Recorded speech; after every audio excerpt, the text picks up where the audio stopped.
Welcome to Fantasy Sports Daily, powered by FantasyGuru.com. Monday through Friday at 12 p.m. Eastern Standard Time, 9 a.m. Pacific. Ray Flowers breaks it all down for you from a fantasy sports perspective.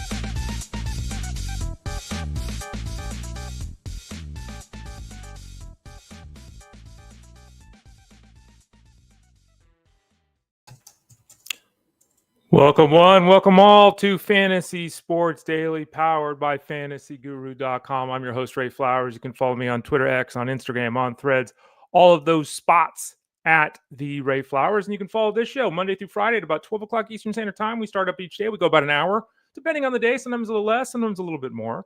I'm with you Monday, Tuesdays, Thursdays, Fridays, on Wednesdays, So I realize my shirt is kind of sideways there. Oh boy. Learn how to dress, Ray. On Wednesdays, we have our Justin Fensterman hosting on the show. It's a Tuesday, so we'll be visiting with Armando Marsal of FantasyGuru.com. So he'll join us in about a half hour, talk some football with him. I'm just going to leave my shirt uneven because that's apparently what I'm going to do. You might be wondering, Ray, what are you talking about your shirt? No one can see it. Well, some of you might be checking us out as a podcast, typing in Fantasy Sports Daily to your podcast network. Some of you might be going to FantasyGuru.com and clicking the Elite Plus tab at the top of the page. And it's fine if you do that. Their shows are cataloged there, so you can get them. But if you want to look at me or Armando or Tyler or Russell or Justin, whoever's on the show, you want to go to youtube.com/@ElitePlusNetwork, facebook.com/FantasyGuruHQ, or Twitter X @FantasyGuruSite. And if you go any of those places, you can see the show live. You can obviously watch a show on demand after the fact. You can also ask questions, leave comments throughout the show that we will address. So those are some good places to avail yourself of the opportunity to interact with me and the staff over at FantasyGuru.com. Remember, this week we had a little bit different thing going on with SiriusXM as well. Normally it's this show at 12 o'clock Eastern, Jeff Mann's Elite Sports Show from 3 to 6, and then Justin Fensterman and I on Elite Sports Game Time from 8 to 10 Eastern. That's the schedule Monday through Friday normally. This week, Jeff's on vacation. So for the rest of the week, Tuesday, Wednesday, Thursday, Friday, there'll be no game time in the evening because we're moving to the time slot of the middle of the day. We're taking the Elite Sports Show over. So Tuesday, Wednesday, Thursday, Friday, the next 4 days, Justin Fensterman and I will be on Elite Sports from 3 to 6 p.m. Eastern on SiriusXM Fantasy Sports Radio. Hopefully you enjoyed your holiday. You had some good eats. You had some fun. You saw some family, drank some beers, had some burgers, all that good stuff, stayed out of trouble. Hopefully you were with us over at FantasyGuru.com. Put a couple Moneyline parlays out. They both hit for folks yesterday in baseball, so hopefully you're able to take advantage of that. We had a Rays Ramblings piece come out yesterday on hitting. We had a Rays Ramblings piece come out this morning on pitching, so we're covering everything there. And remember, later this week, it's going to be the first of the month. It'll be June 1st. We'll update the entire 650 players over at FantasyGuru.com. If you want to get involved with us for baseball, click the subscribe tab in the top right corner. We can help you have fun. We can help you win money. We can help you win your league. There's still plenty of time to do that in fantasy baseball. So check us out over at FG. Click that subscribe tab in the top right corner. Get signed up for baseball. It's one price, one package now. Everything in one. All the DFS coverage, all the seasonal coverage, all the wagering coverage. You know, you want to start playing more DFS because your seasonal team isn't working. You want to get involved in the wagering market because your seasonal team isn't working. Your seasonal team is kind of, you need a boost, you need some help. Check us out. Click that subscribe tab in the top right corner of the page. We also have the release of our football product, and this is really exciting. It's that time of year. Memorial Day signals the unofficial start of the summer season, Kind of a lot of people start getting into football mode then too.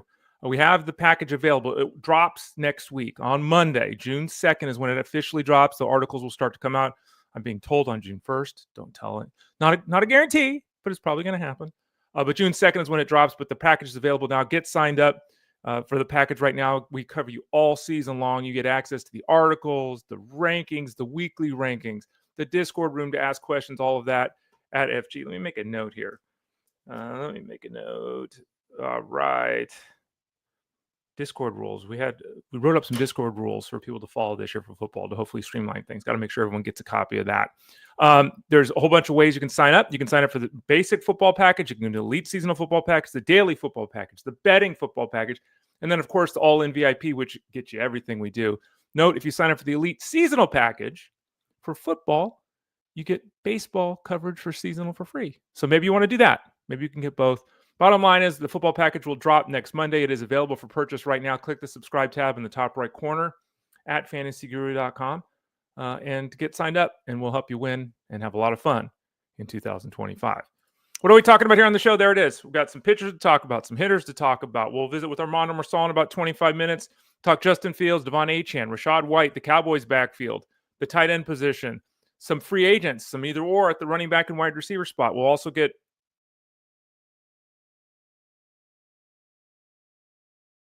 with him in about 25 minutes. Angelo leaves a comment here before, as we start to pick things up with baseball talk. Losing Logan Henderson hurt.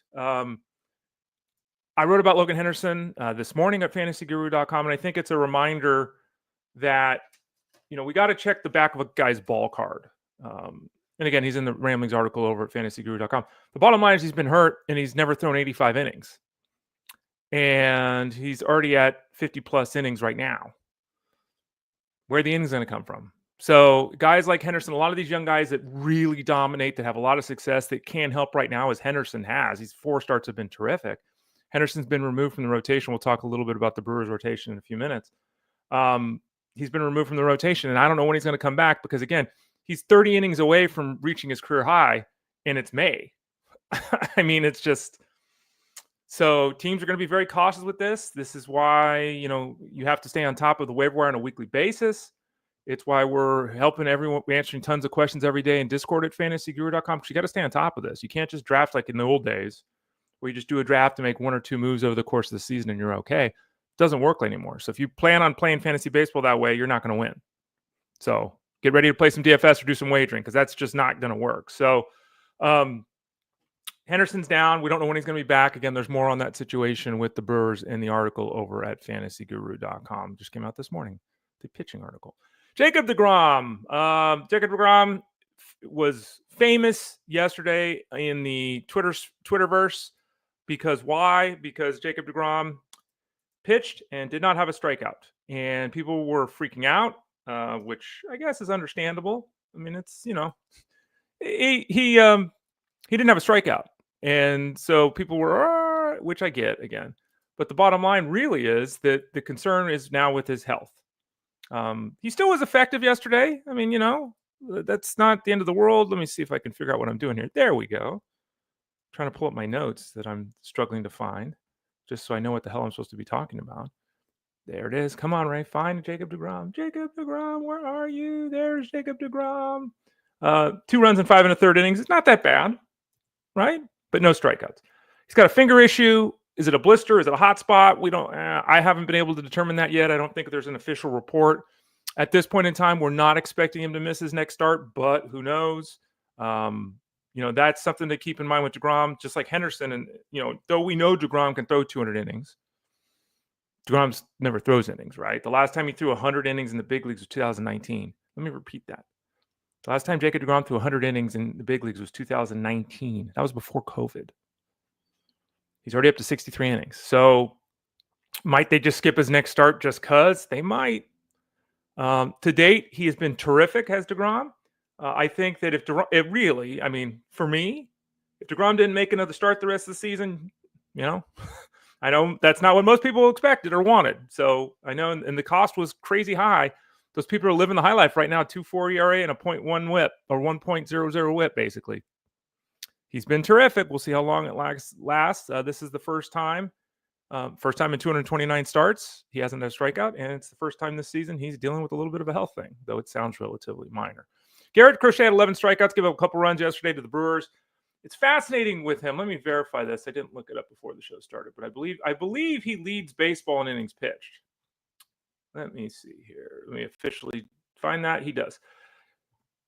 Garrett Crochet, who was paid $60 million, 7 years, 160, something like that, has been fantastic this year for the Red Sox. They've gotten their money's worth in the early going here. Garrett Crochet, Freudian slip. Garrett Crochet leads baseball in innings pitched. Garrett Crochet has never thrown 150 innings in the big leagues. He hasn't done it. And he's a younger guy, so it's not, but he's never thrown 150 innings. He leads baseball in innings pitched. I think he's second in pitches. I think I saw that yesterday on the broadcast or somewhere. So he basically leads baseball in innings. He basically is first, second, third, something like that in pitches. He's already halfway to 150 innings. I'm very surprised. He's throwing 100 plus pitches every game, and they're just rolling him out there. And, good luck. we'll see how that goes. It's somewhat risky in my opinion, obviously, because remember the Red Sox obviously want to go to the playoffs too. Are they really going to let Jacob deGrom? I mean, just, look at me. Whew. Are they really going to let Garrett Crochet throw 200 innings this year? Seems that's their intent.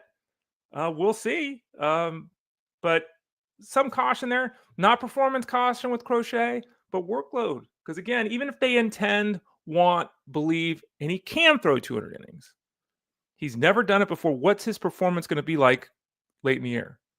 It's an open-ended question, but right now you're getting what you paid for. He's been terrific and was good again yesterday. Hello, Ed E.G. Hello, Henry. Welcome both of you and everyone else. Tell a friend about the show, by the way, if you get a chance to. Free show. Hopefully you have some fun here, learn some things too, and hopefully you subscribe with us over at fantasyguru.com. Ryan Nelson. Ryan Nelson worked 6 2/3 scoreless innings yesterday. 4 strikeouts, got the victory over the Pirates. And we talked about Nelson because I picked him up in a league. We talked about him in the matchup with the Pirates. It's a good one. Let's go. There's a chance he makes a second start this week. Let's go against Washington. Looks like that's going to happen. But Torey Lovullo, the manager of the Diamondbacks, basically would only confirm that Nelson's going to make one more start. It seems like the Diamondbacks believe, as we discussed yesterday, right? Like this concern with Nelson. The Diamondbacks seem to believe that Eduardo Rodriguez will be able to return later this week from his shoulder injury, or later next week from his shoulder injury, and retake his spot in the rotation. Last year, Ryan Nelson was a hybrid and then went into the rotation and was really good. This year, he started out as a hybrid. He went into the rotation. It's been really good. I don't really know what the Diamondbacks think here. This is kind of strange. It's one of those scenarios where, is Ryan Nelson really not one of your 5 best starters? Is he a better starter than Eduardo Rodriguez? Yes. Is he younger with an ability to go in and out of the rotation? Yes. Can Rodriguez do that? Probably not. So I get it. Disappointing if that is indeed the case with Ryan Nelson. We'll see how, maybe Rodriguez has a setback. He's set to throw today. Maybe someone else in the Diamondbacks rotation gets hurt. Maybe they go 6-man, something like that. But we're getting one more start out of Ryan Nelson against the Nationals, and then we'll see kind of playing out as we talked about. I think I got him for $2 yesterday, and it's like, $2 for a guy, again, that we just don't know beyond this week. So we'll keep an eye on that one. Let's see. Chris Paddack throws yesterday. 5 1/3 innings, lost to the Rays, did the Twins. Allowed 2 runs over his 5 1/3 innings, struck out 5, didn't walk anybody. And you know what? He just keeps getting better. I mean, really, look at Paddack's numbers. And remember, we talked about him early in the year against the White Sox. I had him in Tout Wars in the White Sox situation and said, let's go. He gets up 9 runs on his first start. Horrible. Since then, he's made 10 starts and his ERA is 2.7. And in those 10 starts, his whip is 109. Chris Paddack. So he's only, got a K rate of 17%, which is not good, but his walk rate is under 7%, and he's kept the ball in the ballpark. And he, for me, like in Tout Wars, where it's a 15-team league, he's been fantastic. He's really been very effective. Everyone's running around on the waiver wire trying to add starting pitching all the time. Chris Paddack, since that first start of the season, has been the guy you want to add. And so just a shout out to Chris Paddack, really good, very effective. There we go. Kyle says, by the way, yesterday's spot started Yarbrough. That was a nice outcome. It was a nice outcome, Kyle. As we talked about yesterday on the show with Yarbrough, or maybe it was last Friday. I think it was yesterday. Might have been Friday. Talked about with Yarbrough. He's set to start twice this week. His next start is set to be against the Dodgers. Not good. I'm not starting him in that revenge game against the Dodgers. Said it was okay to start him yesterday, and he did go out and pitch very well. Ryan Yarbrough, my man, getting it done. Eddie says, let's go football. Well, we'll have football talking about 15 minutes, Eddie. So stay tuned for that. Armando Marsal is joining us. Anyway, Chris Paddack just getting it done. Everyone wants David Festa and Zebby Matthews and all. Chris Paddack, keep getting it done for the Twins. Nick Pivetta is going to have his start. He's been getting it done all season for the Padres. Been terrific. They really need him, obviously, now with the shoulder injury to Michael King that we're still uncertain with. Nick Pivetta is going to have his next start pushed back to Friday against the Pirates. So he was set to face the Marlins. They're going to slide in Kyle Hart into the rotation, give Pivetta a couple extra days rest. So Pivetta will go from facing the Marlins to the Pirates. That's not bad, right? That's not like, oh my gosh, the opponent got so worse. That's fine. It's kind of a lateral move there. Might even be slightly better going against the Pirates. But yeah, I think that Pivetta has been great. Pivetta's another one of these guys that they really starting to look like they need 175 innings out of him. That's not an area that he's normally at. He's normally 140, 145. So they're going to be cautious here, give him a little bit of space. But Pivetta has hit every possible check mark that anyone could have had for him. He's been terrific. I think, as I noted, when the Padres signed him to that deal was like $55 million. I'm like, that's a pretty good signing by the Padres. And Pivetta has come through to this point in time. John G says, I think someone in one of my leagues follows you. He has 3 of the top 5 breakout pitchers, shakes fist angrily at them. Oh, John, my reach is huge. It used to be huge. I don't know if it is anymore. But yeah, I think that, for those people that don't know, I write a breakout pitcher of the year column every season. We try to identify guys that are outside the top 175, 200 that can really emerge. And the article, it's, I don't know, 5,000, 6,000 words. It's pretty extensive. And it's having pretty good success, and hopefully people, because whether the breakout pitcher of the year was Nick Lodolo, that was my call. But, hopefully you got other guys in this list. I mean, even Ryan Matthews, who's back from injury now, he was mentioned in the article. So it wasn't just 5 guys. I think there was like 17, 18 guys that we kind of whittled down. 16 guys, something like that. So I really would encourage everybody to read that article. And honestly, I think it's one of the main reasons why you should, if you didn't this year, next year, consider subscribing to fantasyguru.com, because as John's pointing out here, that we identify a group of pitchers that you want. And even if you get guy 13 on the list and not guy 3 on the list, you're still getting one of the guys that we're looking at, right? And if you can get a couple of those guys, 2, 3, 4 of those guys, and remember, these are pitchers that are being taken in the 12th round, 15th round, 19th round. They're not heavy hitters per se. Actually, 12th round's too early. 15th round and up, probably. Hopefully, John and everyone else will enjoy that success next season. Chad Patrick. We just talked about Chris Paddack. Let's talk about Chad Patrick, who is remaining for now, at least, in the rotation with the Brewers. The Brewers, welcoming back Aaron Savali. Brandon Woodruff is right on the cusp. Again, I wrote more about the Brewers rotation today over at fantasyguru.com in my ramblings piece. But really interesting scenario. Chad Patrick, 4 2/3 scoreless innings against the Red Sox, which is a very good effort, but pulled 4 2/3. Why not 5? 6th time this season he's been pulled in the 5th inning. And his ERA in those starts where he's pulled in the 5th inning is 1.7. So here's the problem with this decision that the Brewers are making. It's working. So, it's one of those scenarios where teams don't like their guys in some respects facing an opponent 3 times through the rotation. Through the batting order, excuse me. So they pull them. And when a guy like Chris Patrick does this and it works, they're going to keep doing it. So hopefully if you have Chad Patrick, Chad Patrick, hopefully if you have him and you've been using him, hopefully he starts throwing 5 innings more consistently. But that's it's working again, so it's tough to expect the Brewers to change what they're doing. Speaking of the Brewers, I wrote about Jackson Chourio yesterday, so I would encourage everybody to read that article. It must have spurred him on because he hit a leadoff home run yesterday against Garrett Crochet. So check out the ramblings piece over at fantasyguru.com for a little bit more on Jackson Chourio. Jordan Lawlar, another youngster. This one is really frustrating because, we talked through this entire scenario.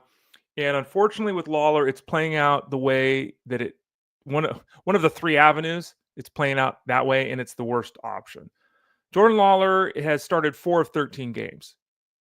It makes no sense at all, just no sense at all, for the Diamondbacks to call up Jordan Lawlar and not play him. We heard from the team they were going to play him 3-4 days a week. 4 days a week was the comment, right? He's played 4 times in 13 games, so he's not playing 4 days a week. He's only got 13 at-bats. So, what are they doing? And this was, again, the issue we talked about.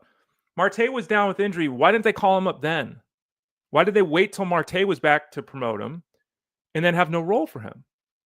Being around the major league team and getting the vibe and the feel and working with the coaches, that's all a positive for Jordan Lawlar. But it's not September 1st. It's May. Like, what if you need this guy in mid-June? What if an injury happens and you got to put him in the lineup every day? He's wasting away on the bench. He'd be better served playing every day down at AAA, playing the game. So I don't know how much longer this can last with Lawlar. They're going to have to put him in the lineup or send him back to AAA. And this is the game this is why I hate playing the game of rookies, because Lawlar's skill set says play him every day at the big league level right now. His production down at AAA this year says play him every day in the big leagues right now. And the Diamondbacks aren't doing it. What are you going to do? Gabriel Moreno, his teammate, at least for now, went 3 for 4 yesterday. Moreno is somebody that has struggled to live up to expectations, mine in particular. But, here we go. It's like all of a sudden, you look up, he's hitting 277 with a 338 on base percentage. It's like, is that bad? No. In May, he's hitting over 300 with an 890 OPS. So I know it's not sexy or exciting with Moreno. I know there's other guys that are way more intriguing. They have more power and all that kind of stuff. But Gabriel Moreno's in May has been that guy. And overall, his numbers are solid. This is basically what we should be expecting. And if he can get up to 10, 12, 13 home runs, something like that, and he's hitting 280, that works. So if you're looking for some help at the catcher spot, maybe Gabriel Moreno is somebody that can help you out. Cal Manzardo yesterday, 1 for 4 with an RBI against Dodgers. Just wanted to mention him for a second because there's been a lot. I've gotten questions on the show, gotten questions in Discord, written about Manzardo. We talked about him on the Elite Sports Game Time show, Justin Fenchman and I. Now, he's got 28 RBIs in 48 games, which is fine. I mean, that's a good pace. That's an 80 RBI pace. And, he's got 10 home runs. So he goes 25-80 this year. That's good. That would play. Now, he's hitting 217, which really doesn't play. He's got a 304 on base percentage, which is below the league average. Strikeout rate is up to 27%. So really right now what we've got in Manzardo is we've got a guy that is walking. His walk rate of 11% is very good. But his overall game is kind of just... And remember early on when he was ripping lefties and we were like, oh my gosh, he's ripping lefties. Maybe he should play every day. He's got 4 home runs and 32 at-bats against lefties, which is still a very good pace. It's excellent pace, actually. He's batting 219. So he's hitting 219 against lefties, 216 against righties, 217 at home, 216 on the road. It's like that's 4 huge data points that are all exactly the same. You look at his batted ball profile, he's got a 55% fly ball rate, which says you're hitting 225 anyway. That's just so many balls in the air. So, do I recommend rostering him, rolling him? Nah, again, it depends. AL only, sure. Super deep mixed leagues, sure. But for the majority of you, Kyle Manzardo, the Angels signed Chris Taylor to a 1-year, $760 million deal. The longtime Dodger was let go. He stays in California, just drives across the street, basically, right? Great for him, right? Doesn't have to move his family or his life. He goes to Angels, and this is at the expense of Kyren Paris. And, this is another example. And Kyren, I hope Kyren Paris doesn't go the route of Tuffy Rhodes. For those of you that forgot, Tuffy Rhodes hit 3 home runs on opening day years ago, and everyone got all excited, and then didn't do much. Kyren Paris had 5 home runs his first 10 games. He stole bases. I answered 30 questions on Kyren Paris. It was coming hot and heavy. Everyone was adding him, all that kind of stuff. He just hasn't done anything. He's hit 129 his last 101 at bats. So he was sent to AAA. Chris Taylor basically takes over his spot. Taylor's got a little bit of power, a little bit of speed. Not a mixed league ad by any means. Certainly has an ability maybe to play on a pretty consistent basis here with the Angels. They need a boost. They've got Nito up the middle, and then they're kind of figuring things out. Taylor can play infield. He can play outfield. So he's a good signing by the club. Not really actionable from a fantasy perspective other than, as I was noting there, a reminder that these hot early season performers, let's not get overly excited about that because, pedigree matters. Just overall talent, skill set matters. Scouting reports matter. Let's not blow out of proportion, 10 games like we do at times, especially at the start of the year. Kyle says, looks like Colton Cowser may be back this weekend. I did get him in one league this morning. O's have to turn it around, don't they? Well, yeah. They do have to turn it around. I would agree with that statement, Kyle. The problem with the team, let's see. I'm just looking at some news notes here. The problem with the team is that Now, Jordan Westburg is going to start his return from his hamstring injury today at AAA, so he's getting close to a return. We're waiting to see if there is going to be a concussion IL stint for Adley Rutschman. Adley Rutschman, took a ball off his mask the other day, so we'll see with him. But the bottom line, Felix Bautista closed out a game yesterday. Okay, the bottom line is the Orioles have underperformed. The fan base is on fire. The front office doesn't really know what to do, and I'm not saying this in negative because it's like we put this team together with all these weapons and pieces, and it's just not working. They need to get healthy, and it's that's some teams just can't get healthy, and the Orioles have been one of those teams that have been really beat up. They've got to get better. Colton Cowser returning should help. Jordan Westburg returning should help. Like, these are huge pieces, and these are daily players in their offense, right? Keeping Adley Rutschman healthy. So hopefully we see things turn around here in short order for the Orioles. Some news and notes here, by the way, as I'm looking at the list here. Parker Meadows went 2 for 3 with the home run Sunday, excuse me. So he's getting close to a call-up. Zach Galoff has started to hit. Zach Galoff, who was out with the hamate issue, then hurt his rib cage. He's starting to swing, so that's positive news for him. Brandon Woodruff, who we talked about earlier, will make his next start on Wednesday at an affiliate to be determined. So one more minor league start, we hope. We hope that the shoulder that he's coming back from is okay. The ankle that seems to be the problem now is okay. He'll throw tomorrow for the Brewers, and then we'll hopefully see him starting in the big leagues next week. When that happens, does Chad Patrick lose his spot, or is it Quinn Priester? So again, remember these youngsters, their roles in the offense, roles in the rotation, are questionable because of the return of veteran pitchers. Taijuan Walker is going to start Friday for the Phillies against the Brewers. Aaron Nola's ankle still not coming around, so he's not really back to full strength yet either. So that's an issue there.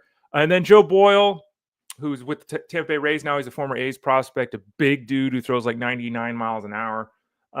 Diminished velocity in his start yesterday was pulled. His velocity was down 3 miles an hour. They don't think there's no word on an injury yet, but something to keep an eye on because Boyle is likely to be somebody that we see with the Rays in the second half of the season. And he's a flamethrower, and if he can throw strikes, he is almost impossible to hit. Problem with him has been his control over the years, but left action yesterday with diminished velocity. So we'll check that out moving forward.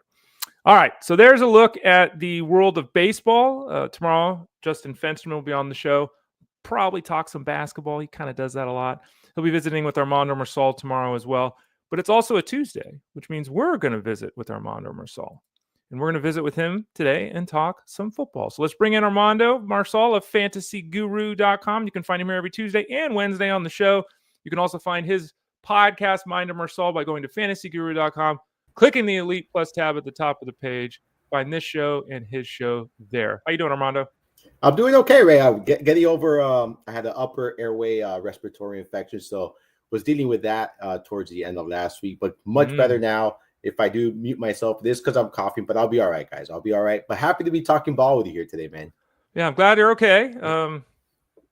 Upper respiratory. Does the heat help that, or does it make it worse? So I went out on walks like to get some fresh air, and it Right. and it like my cough would get worse out there. Humidity and things like that. Sometimes it would get worse. But I just had a really bad cough. Like that's why I didn't record the podcast. I was scheduled to record with Russ, and I said, "Hey, buddy, there's no way I could go through an hour with speaking without coffee." So I was having trouble with that, and my voice was gone. So but yeah, we're back at it this week, Ray. Back at it. All right, of course, back at it, and soon to both of us, all of us, to be back at it over at fantasyguru.com. Remember, this next Monday, the draft guide drops at fantasyguru.com. It is available right now. I think the articles will start coming out on Sunday. But June 2nd is the target date there. Get signed up. Armando's heavily involved in that entire process. Looking forward to the release of the draft guide, Armando. It's kind of that, I know what it's like from the baseball side of things. Like you do all this work behind the scenes, and then you finally get to drop it on the folks. It's a pretty exciting time. Yeah, it is. All that work that you've been putting, behind the scenes, like you mentioned, now everyone will get to see it. So I always look forward to this time of the year. It pretty much gets us right into mid-season form, by July. So I'm looking forward to it, especially now. This is part of my process when I start doing my best ball drafts and I start doing all of this stuff. So this prepares me as well. So I love, all of the research, everything we've been doing now, putting it on paper, putting it, on the site, and everyone get to see it now. So, and you can see all the ways you can get involved, including the all-in package there. Click that subscribe tab in the top right corner of the page.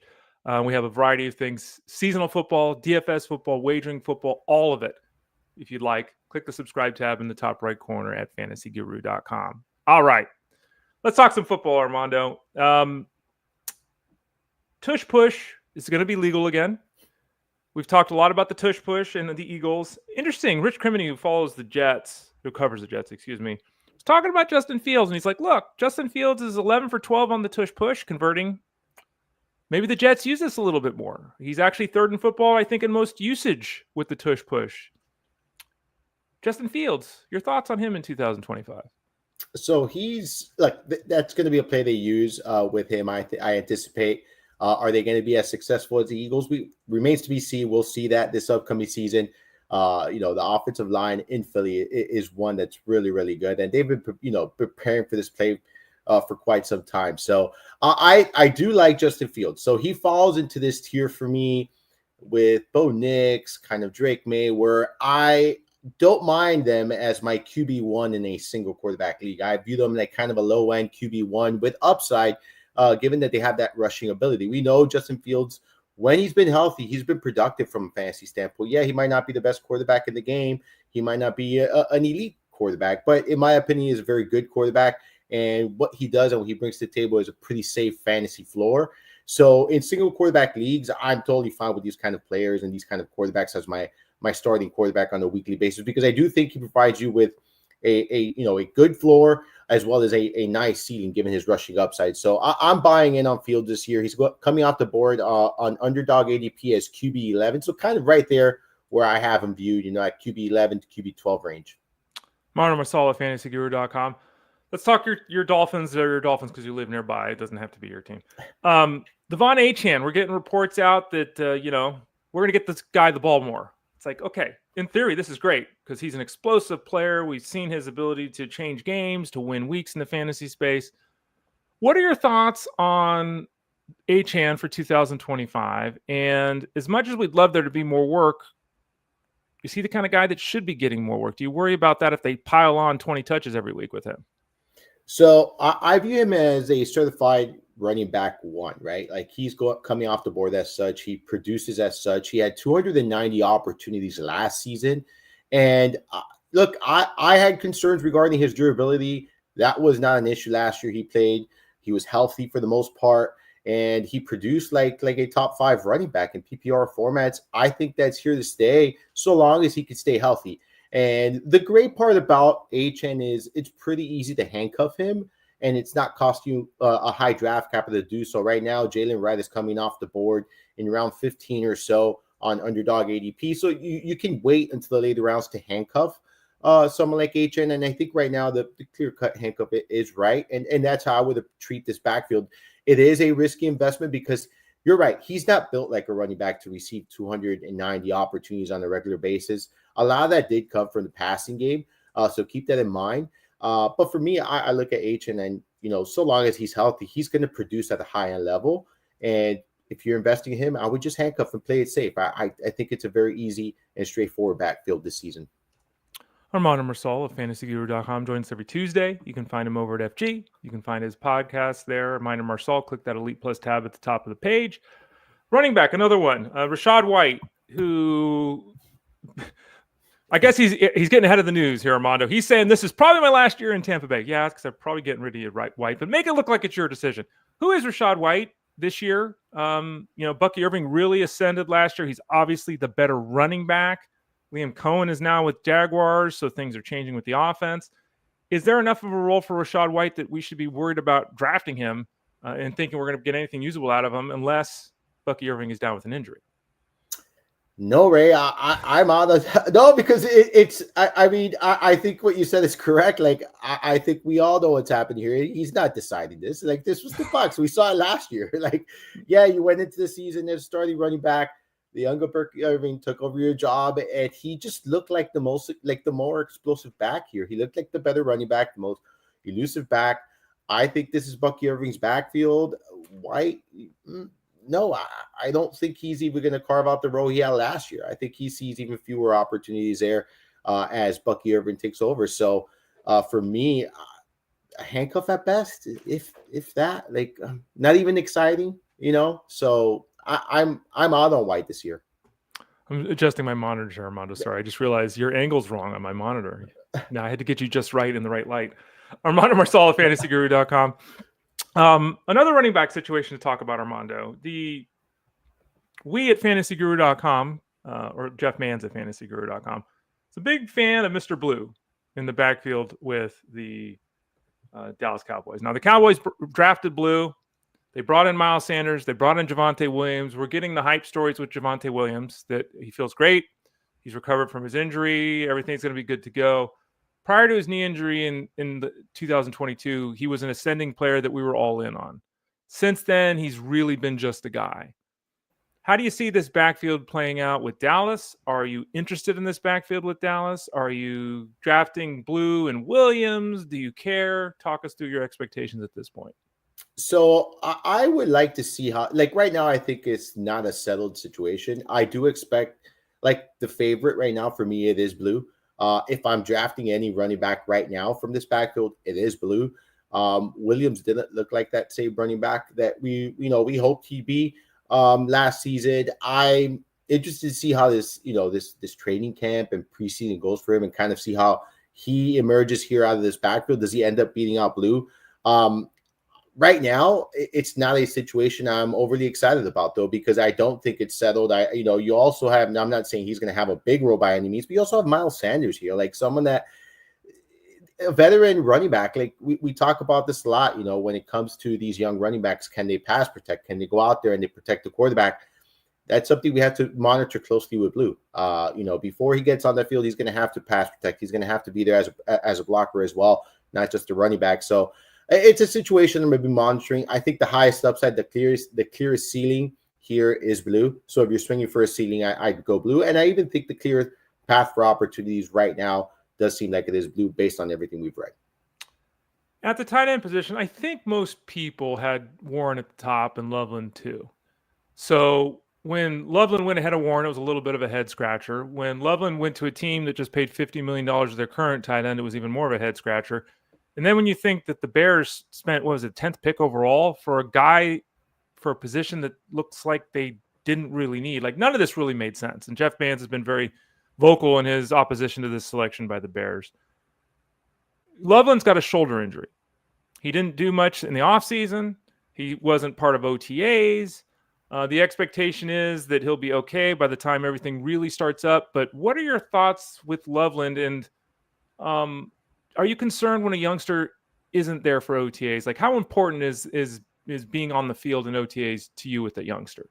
I think it's very important, especially for the specific position we're talking about here, tight end, right? It's a position that naturally has a longer learning curve in the NFL. I mean, yes, there's Brock Bowers of the world. I get that. But for the most part, when you look at the statistics historically, it takes it's a longer for many reasons, because they're running routes. They're also out there, blocking. Like they're doing multiple jobs. And so I think it's very concerning for me here with this young man. Does it, from a long-term outlook, nothing has changed for me. I still view him as I still have him post-draft rankings, my rookie rankings. I had him number 2 behind Warren. Still have Warren number 1. But again, 1A, 1B here. So I still like the long-term outlook. But I think this is just going to take, longer for him now to carve out that role, to learn the offense, to build that chemistry with a young quarterback here. So I do have my concerns. As it was, I was viewing him more as a tight end 2 than a tight end 1, given the landing spot, being a rookie. And when you look back last year, you talked about Komet, right? Yeah, I'm assuming that's who you're talking about, the contract. He was out there on 89% of the offensive snaps last year. He had a 10% target share. Yeah. 10% target share. What kind of role do you can we have with Colston here right away? I don't think it's going to be significant. So I do have my concerns, especially if it's missing time. Yeah, obviously Liam Cohen or what's his face from the Johnsons there now. So things, but yeah, it's just weird, right? Isn't it just weird? Like Jeff is correct to say it's weird. Like whether Komet's a star or not, what you've got there. He's a guy that can move the chains. You paid him all this money. I know he's not the new coach's guy. But you can't run 2 tight end sets with these guys if they're both pass catchers. Like it doesn't, I don't know. It's just the whole thing is weird. And when you spend a top 10 pick on a guy, as Jeff has said, you got to get him the ball. You got to justify spending a top 10 pick on a guy. You can't just, we're going to play him 32% of the snaps and he's going to get 1 target a week. It's like, yeah.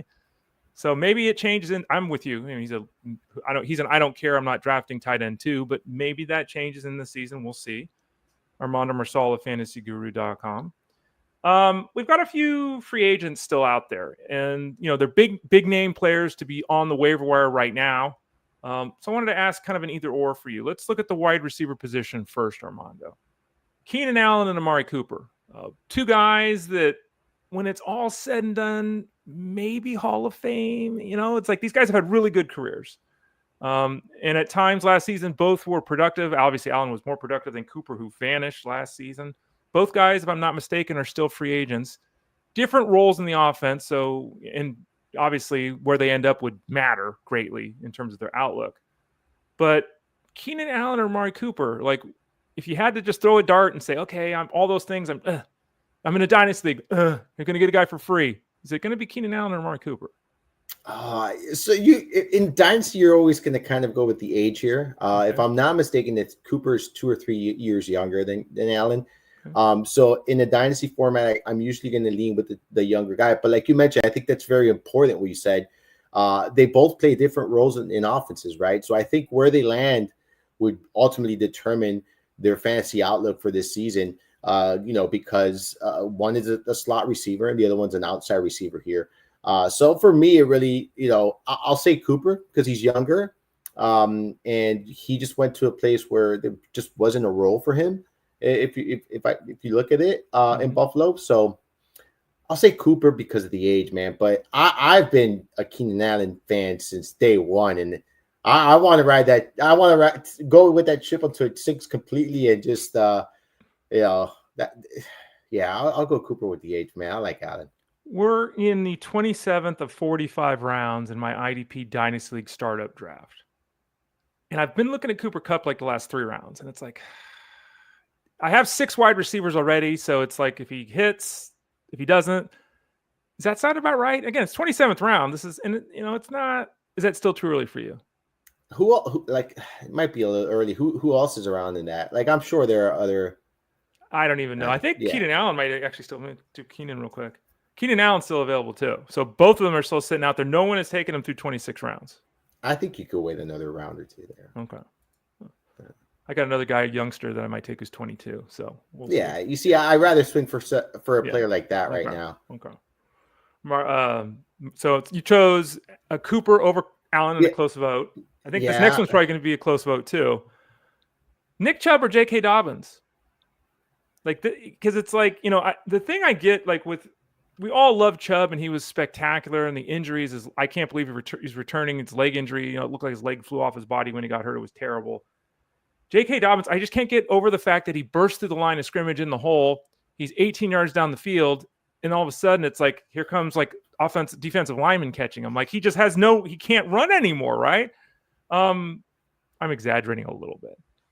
But if you were would you go J.K. Dobbins or Nick Chubb if you were signing? I'm going to go with Nick Chubb because we already saw Dobbins, right? Like we have to see it. You have to see if Chubb could get away from a defensive lineman, right? Like, am I wrong? Like he bursted like this whole. He's free. And he had like two great moments, and that's it in the season. It was like boom, that's it. We saw it. It was done early in the season, and he got hurt.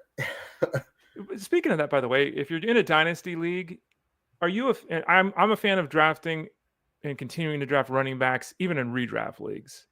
In a dynasty league, would you be tilting heavily toward the running back position in terms of your roster composition?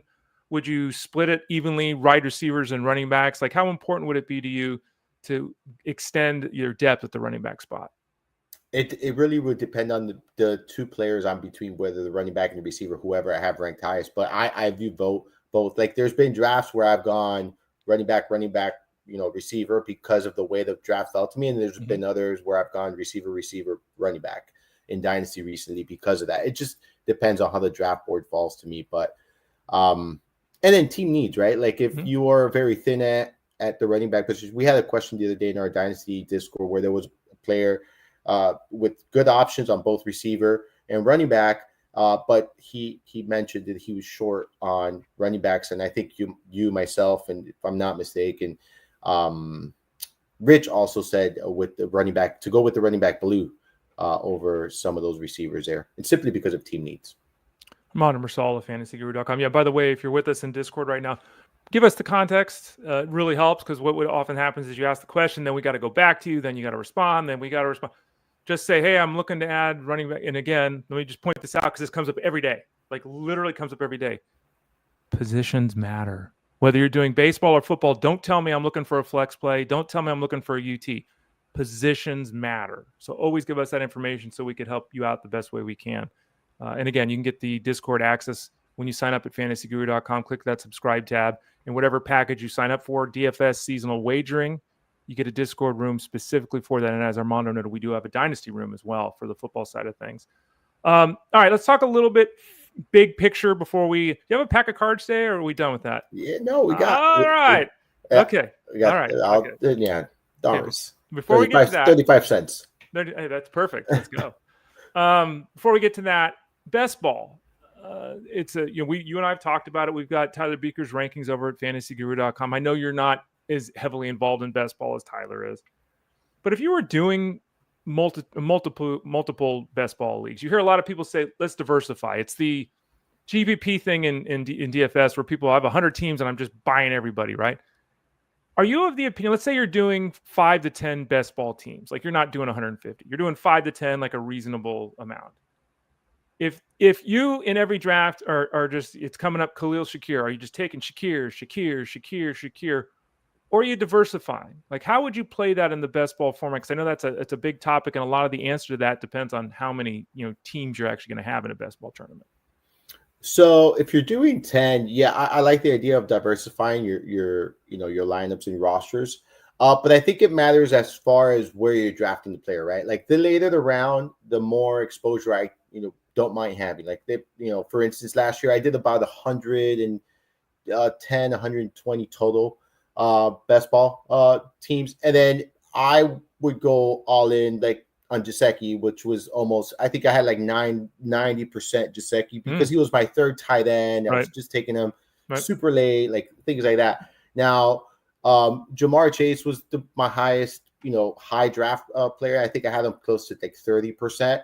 So I wouldn't want more than 35% on a player that I'm, taking in the early rounds because of variance, because of, there's injuries, things you cannot account for. So maybe if you're playing 10, maybe you could go like 40%. So maybe a player that you get within the first 3 to 4 rounds, like don't go more than 40%. And if, maybe rounds, 5 through 8, maybe 45%. And then if the late rounds, if you want to go 80 to 100% on a player, I mean, I never advise 100%, but if you're only doing 10 and you're taking the same player in the last round, every round, I think that's okay.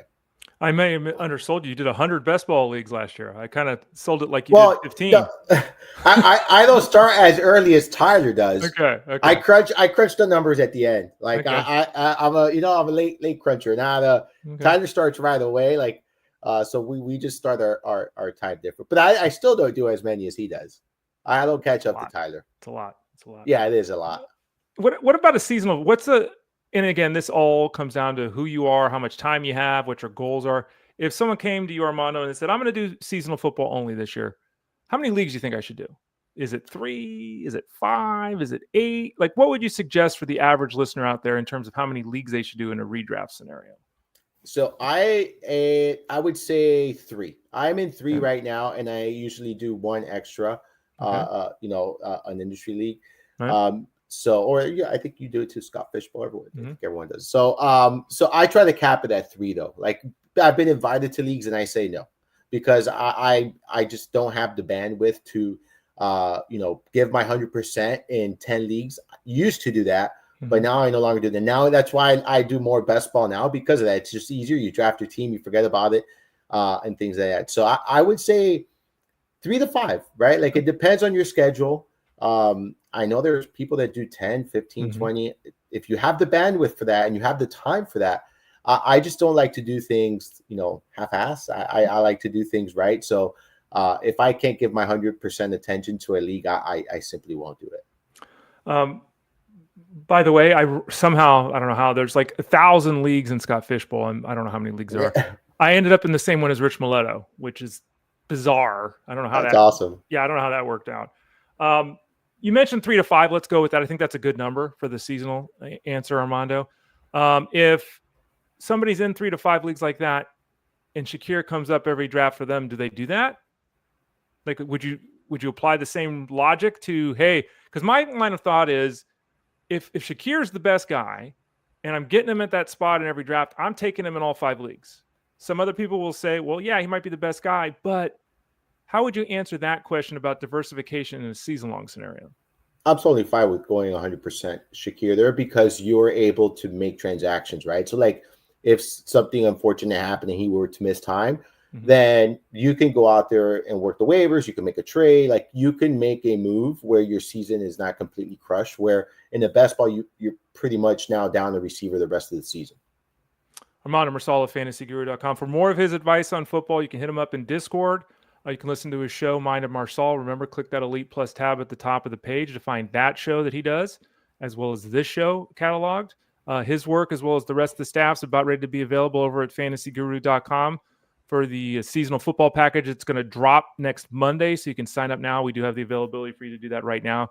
So check that out over at fantasyguru.com. He joins us every Tuesday, does Armando. You're going to be on Wednesday tomorrow with Justin as well? So, yeah, I'll be on the Roster Coach live stream tonight with Tyler Beaker and Russell Clay. Mind of Marsal podcast, episode 103 drops this afternoon. I haven't received Rich text me. Yes, I'm on with him. I don't know if he has me or if he has another guest lined up. But if he does text me, Rich, send me a text. I'll jump on, talk some hoops with you. I've been watching the playoffs. It's been great so far. But yeah, so new episode of Mind of Marsal today, and definitely Roster Coach live stream 7 p.m. Eastern. We'll be in there talking Dynasty and things like that. And that 7 o'clock show on Tuesdays, that's throughout the year. So that's not just an off-season show. That's something that you get when you sign up at fantasyguru.com. All right, Armando, let's do some baseball. What do we got here today?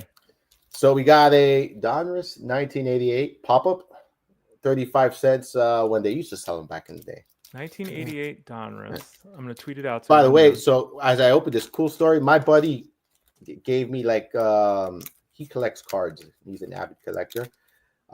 And he gave me about 1,000 cards this weekend, a box full of really good cards too. Like, there was autographs in there. Really? Yeah, I'll show you a couple of cards. I obviously cannot show you 1,000, but I'll show you. So I spent all weekend with my kids doing that and splitting them and things like that. And it was pretty cool, man. Why'd he give them to you? He just said, here you go, bro. He texted me and he said, hey, I know your kids are, big into cards. Are they still doing that? I'm like, yeah. And he's like, man, I got a ton of cards that I have to give away. So he hooked me up. They were really nice cards. Nice. Yeah.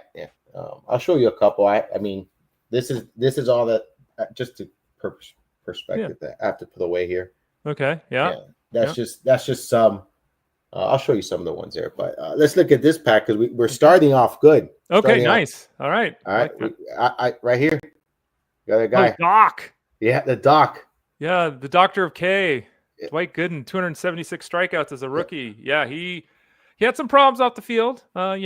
Some issues, but on the field, especially at the start of his career, he was he was fantastic. That fastball curveball combination, the leg kick, and everything. Yeah, he was a star. He was a phenomenon. Yeah. So these do not have the fun facts like the ones. Yeah. Before. All right. And it looks like they're Donruss 88. So the pack says, 89. The pack says 88. This says 89. The card says 89. Yeah. Oh, man. Okay. All right. Well, all right. We got George Brett, Hall of Famer. Yeah. Have you heard the story about George Brett and pooping his pants? No.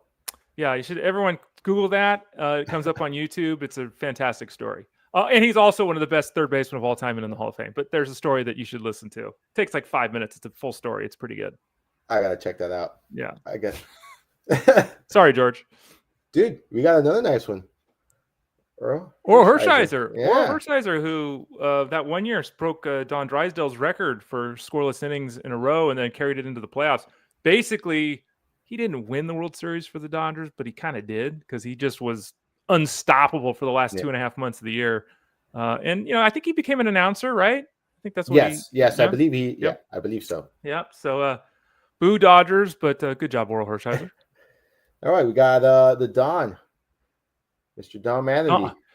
Now, I don't know if you know this. He was my second favorite player behind Dale Murphy. Yes, because I was a first baseman, so I idolized Don Mattingly. I have my autographed 34-inch Louisville Slugger bat from Dale Murphy. It's the only bat I have autographed. The second autograph I ever got was from like Steiner Sports or something like that from 1985 or whatever the hell it was. It was a Don Mattingly, so it's like an 8x10. So nice. I've got that still as well, and it's just too bad his back got him because he was a fantastic player until back injuries basically curtailed his career. Yeah, he was great. Yep, I remember him. All right, we got Robert Wesley Bob Nepper. Bob Nepper was the lefty there. He pitched he was on the Giants for a while. I want to say too. Bob Nepper. He was kind of a junk baller. If I could learn how to spell his name, Bob Knepper, right? It's K-N-E. There he is, Knepper. Yeah, Bob Knepper. Yeah, he did. He started out with the Giants. His first 5 years of his career were with the Giants. Right. Then he went to Houston for most. He spent 9 years with Houston, and then returned to the Giants for his final 2 years. So he actually was at the Giants for 5 years, played 9 in Houston, and then back with the Giants for 2. And though he's a nobody, Bob Nepper, right? 146 games, was in the big leagues for 15 years. It's a pretty good career. Listen, you're a big league for 15 years. Yeah, you did something right. Damn right. Did something right. And we got a pop-up. Here we go. Mark McGwire. Nice. That was before McGwire got huge. He was just people forget when he was a rookie. He was not before the small. Protein shakes. Before the protein shakes. But it's like people say, oh, he was 6'5", 230 or whatever before he started doing it. It wasn't like he was a skinny dude before he got started. But he had 49 home runs as a rookie, him and Canseco, the Bash brothers. That was it right there in his prime too. Yeah. And then that's a puzzle piece here. It's Warren Span. Oh, okay. Hall of Famer. Yeah. 363 wins. Let's see if my memory's good. Used to be good with this stuff. I used to carry the actual encyclopedia around. I'm not even exaggerating. I was that nerdy kid that actually carried it around. Baseball encyclopedia? Yeah, because it was before the internet, because I'm so old. Yeah. Let's see. That's a great gift idea. Yeah, 363 wins. Yes, I got it. I still remember. But yeah, it was like, this huge ass 10-pound book I would carry around with me, and I would memorize stats. I was a nerd, so that's awesome. I like numbers, but yeah. So sometimes I come up with things. All right, so you had a couple of fancy cards to share with us after that wondrous pack of Donners? Yes, sir. So look, there's actually a good pack. It was a good pack. Yeah. So we have a Manny Machado pink parallel here. Nice. Yeah. Is that a chrome? Yeah, Topps chrome. Yeah, Topps chrome. Okay. Right. And we got Max Muncy. Come on, Max, start hitting. He had a good couple of weeks and then slowed back down again. Let's go, Max. I got you in the league at third base. Pick it up, kid. I know. He had a couple good games. And then kind of woke up and Yep. We got a Jose Ramirez here. Pink parallel. So is pink, I don't know. Pink parallel is like, is that red parallel now? Yeah, well, they have green, pink. They have different parallels, yeah. They used to have red. I guess that's not a thing anymore, huh? And we have an Acuna Hollow. I really do like the chrome cards. Me too. Yeah. Even if they're not worth a ton, they're just nice cards. Like some of them are good. What is that? Like 87, 88 style or something? Like that's a terrible style of Topps. But it looks so much better in chrome. It does. It does. It really does. The 35th anniversary, yeah. Okay, there you go. All right. And then I got a Bowman Scouts top 100 here, Jason Dominguez. Nice. Hey. Yeah, there's a bunch, man. And then I did want to show, I know we're a baseball show, but we did get this. Okay. And then, yeah, that one's nice. Is that Embiid? Yeah, and it's a numbered card here. What number? It's a 45 out of 56. That's a jersey patch or something, right? Yeah, it's a green jersey patch. He's like almost missed as many games as he's played. Yeah. Right? Like legitimately, like it's like 50-50, right? Yeah, it's a lot. He's missed a lot. Yeah. And is he basically the reason one of the main reasons why they created the rule that you have to play X amount of games to qualify for awards? I believe he was He influenced that decision. Okay. Is he? And he didn't he also come out recently and say he's never going to play back-to-backs ever again? Is that him? That I don't know. That I don't. Maybe things. Doesn't sound like maybe. Hey, how old is he? Oh, he's young. He's still 30 hold or up. I don't know either. I don't even think he's 30. Joel Embiid. Let's pull him up as we do this here. Joel Embiid. It's 31. Yes, 31. Just 31. turned. Yeah. You know, but wow, like think of it. LeBron's 40, and this dude's can't even play at 30. I mean, he's won the MVP. He's finished second twice. He's another year he was top 10. He's never played 70 games. No, he never misses 70. a ton of time. He misses a ton of time. He didn't play his first 2 seasons a game. Anyway, he's a great. I mean, look at this. I mean, he has the all-time record for free throws per game, according to what I'm looking at. Wow, is that true? 8.3 free throw attempts per game is the record. That's what Basketball Reference is telling me. I would have to look that up. But yeah, free throws made 8.3 a game. Yeah, there you go. Yeah.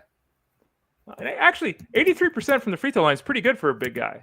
Yeah, you give him credit for that. But yeah, he's, according to Basketball Reference, number 1 all-time in free throw attempts converted per game. He's led the league 4 times, including multiple seasons with 10 a game. Wow, that's a lot. Yeah. Well, all right. He's taking 11 free throws a game, and he's shooting the ball 20 times a game. That's 30 shots a game, Armando. That's a lot of shooting. 11.4 is it's the record. Just looked it up. For attempts per game? Per game, yes. Throughout his career was Wilt Chamberlain. He holds the NBA record for free throws attempt per game with an average of 11.4. He probably shot like 65% or something too, though. I did not look that up. Oh, I can look that up on another thing. But so Embiid, as we waste time here, I'm sorry. Hopefully this is interesting to people. Embiid's 83%. Wilt Chamberlain. You see Wilt Chamberlain's number? Yeah, 51.1. Woo! That's I still love the fact my favorite Wilt Chamberlain number is 48.5. That year he averaged 50 points a game that everyone talks about and remembers. He averaged 48.5 minutes a game. Games are only 48 minutes long. He played every minute, overtime and all that. Isn't that astounding? He averaged over 4 seasons, his first 4 in the year in the league, 47.6 minutes a game. Dude never came off the court. That's insane. Guys can't play. Embiid can't play 70 games, and for 4 years, Wilt Chamberlain played every minute of every game. It's world. Mind-boggling. It's a different world. Yeah. Armando Marsal, fantasyguru.com. Anything you want to highlight? I know we talked about your show and the live stream tonight. Anything in particular you want to highlight before we say sayonara for the day? No, 2 episodes again this week. We'll be continuing the team previews there. Roster Coach live stream tonight, 7 p.m. Eastern. And then, of course, like you said, I'm not going to let no secrets, but on Sunday, be on the lookout. There's going to be content on the site. The draft guide launches on Monday. So keep an eye out for that. I am pumped, Ray. I am pumped. He's Armando Marsal. Did a good job. I think he only coughed once, but we didn't hear it. So he did a very good job. Hope you're feeling better, Armando. We look forward to the draft guide dropping. We'll see you tonight. By the way, remember, Justin Fensman and I are on Elite Sports Game Time from 3 to 6 Eastern today.